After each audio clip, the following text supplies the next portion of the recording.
Hello, good afternoon. Umpisa naman tayo sa paggawa ng wrapper. Mainit na naman. Ito, sobrang init kasi ng kaya yan. Hindi naman masyado mainit ang panahon. Ang kawali ang mainit eh. Yan. Yan, paggawa ko ng wrapper, kailangan tiyaga-tiyaga talaga. Pag ganitong trabaho kailangan mo talaga magtiyaga.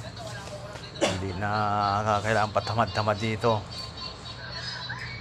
Yung ko nag-EML yung taga masa ko. 2 sako yung gagawin. Yan.